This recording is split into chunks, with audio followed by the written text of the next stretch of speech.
One of the biggest problems that investors have with investing, with building their wealth, with taking care of their money, with having cash flow, is finding time to do the things that are involved with making all this happen.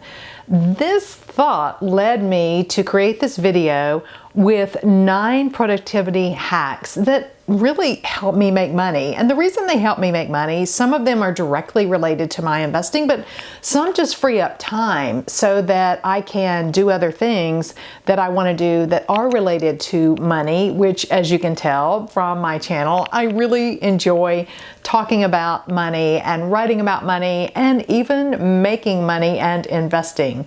Hi, I'm Camille Gaines here, and on my website, retirecertain.com, I write about and talk about investing, my own adventure over the past 40 years or so investing, and as you can see, that's been a while by looking at me, as well as creating multiple income streams over the past 15 years or so, along with my husband after we entered into an unplanned early retirement around late midlife. In this video, I want to share with you these 9 productivity habits that have really helped me to make money. The very first tactic or strategy is simply to delegate. There are so many things that we can delegate, right? If you make a list of all the things that you do and you look at the things that you could delegate and just check them off and make that happen, even if you do just 1 or 2. Some really simple things that everybody can delegate are things like taking care of the house or doing laundry or going to the grocery store, for example, especially now that we can have groceries delivered. Not only that, we can take care of all sorts of tasks that are related to bookkeeping or making sure that we're cash flowing every month or staying on budget, filing, things that are related to our investing activities or our paperwork and things that just are routine that we really don't need to do ourselves. So that's the very first step. And my sort of rule of thumb with this is if I can delegate something for considerably less than I can make on an hourly basis and I'm not going to learn anything from it, then why wouldn't I delegate it? So that's productivity hack number 1. All right, the second productivity hack is to leverage money. For example, we have a portfolio for our core portfolio. It's an ETF portfolio, but I can use what I've learned to implement that strategy across several different accounts, regular accounts, as well as retirement type of accounts like IRAs. By doing that, I'm using that same leverage, that time and energy that I spent researching and finding these strategies and learning how to implement them. I'm using them in multiple accounts. So I'm leveraging not only money by putting more money into that particular strategy, but I'm also leveraging my time. Another way that we utilize or sort of leverage time, I guess, for our investments is by having rental properties. For example, one of our properties has 4 doors. So on that one property, I'm able to take care of the property with the same maintenance people, and I have the same system, the same leasing agent, everything that's involved with that one property. It's right there on the same property, yet I have 4 doors. So that's an example of leveraging money as well as time. These are really leveraging time and money. Another example is with the real estate rentals in particular is that you only have to put down a partial amount to pay for the real estate property to control that property and to get rental income from that property. So that's leveraging money as well as time there. Another productivity hack that I learned from my boss in commercial real estate way back in a previous, one of my several lifetimes ago, and that was to identify your prime time. Okay, so for example, for me, my prime time is about maybe 8 in the morning. I like to get up early, but really I'm sort of groggy until maybe 8 or 9 in the morning until about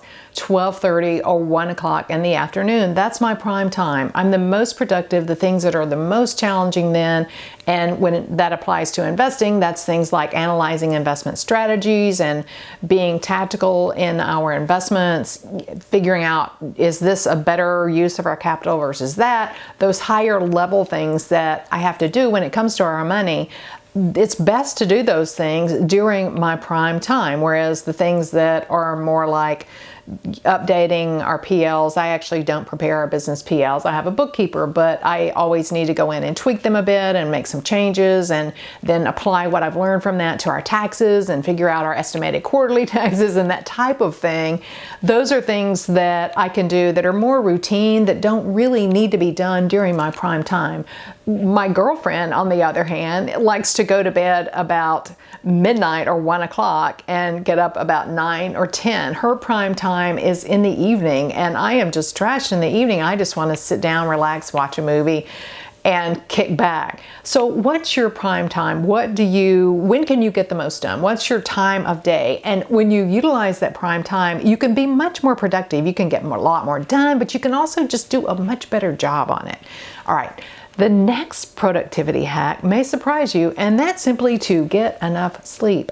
When we get enough sleep, we get so much more done. And as a culture, as a society, in the United States at least, we don't get enough sleep. Study after study shows that we don't sleep enough. I'm guilty of it myself. Last night, I was completing this fantastic yoga dog puzzle I've been working on, and I couldn't make myself stop. I was so close. I had 1,000 pieces in the puzzle. And I had a few more left, and I knew I needed to go to sleep because I wanted to get up today and record videos, but there's something about it that draws us to stay up and get a little bit more done every day instead of just going ahead and sleeping. But if we can get into a habit or routine of going to sleep early, getting plenty of sleep, then we can be much more productivity. And I am usually pretty good about it, but just to say I did cheat a little bit last night, and this puzzle is to blame. All right, the next productivity hack is to use a productivity tool, something like Gque. I want to share that one with you because I've discovered it recently and it's really inexpensive. I think it's about $36 a year.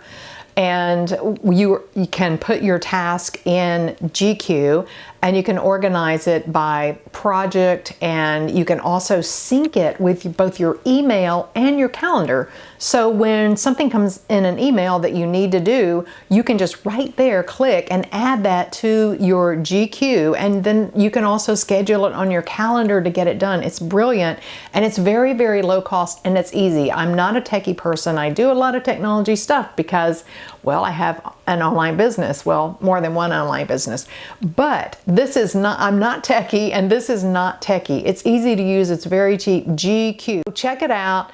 Any kind of productivity tool that works for you, though, if you use something like that, it will really help increase your productivity so you have more time to focus on making money and taking care of your assets. All right, the next productivity tool is to simply systematize. With systematizing, you're freeing your brain to not have to make decisions. Let me give you a really simple example. We have crock-pot chicken almost every Monday night, and I don't have to think about it. I put the chicken in the crock pot and onions go in there and some sort of spice, but I change it up every week. Maybe I do curry, and then the next week I do rosemary lemon. But the point is, I don't have to think about the chicken. We buy the chicken every weekend when someone goes to the grocery store, and it's there. And I know I said earlier you can get groceries delivered. Actually, my husband likes to go to the grocery store. I don't. But anyway, that's another story. That's another video. But the chicken, I don't have to think about it. We just put it in the crock pot. It's all systematized. There's so many things you can systematize in your life. Getting the PLs done for our business. Getting the ETF investment portfolio I use is very highly systematized. And with that, I know I can look at results that have been used in the past and see how, kind of have some sort of realistic expectation that I may be able to get similar results in the future. It's systematized. Things that are systematized just work. The rental property checks, there's a certain way that we get them and we pick them up and deposit them in a certain time. What can you systematize in your life so that you free up some time and you're more productive in your life with your time and your money? The next productivity hack is to simply write down 3 things that you have to get done that day. And you've probably heard this one before. I resist this one. I don't know why. Well, I do know why. It's because I usually want to get done like a dozen things that day. And what happens is I don't get them all done, and then I beat myself up at the end of the day that I didn't get them all done. So now I try to remember just to write down 3, maybe 5 things that I absolutely have to get done, really want to get done that day. And if I get those things done, at least 3 of them, if I write down 5, I feel good about my day. I feel productive, because when we feel like we're productive, we are more productive. Whatever it is that we want, if we feel that way, then we get more of it. I'm certain this is true. That's what I wanted to share with you in this video. Above all, remember, retire certain.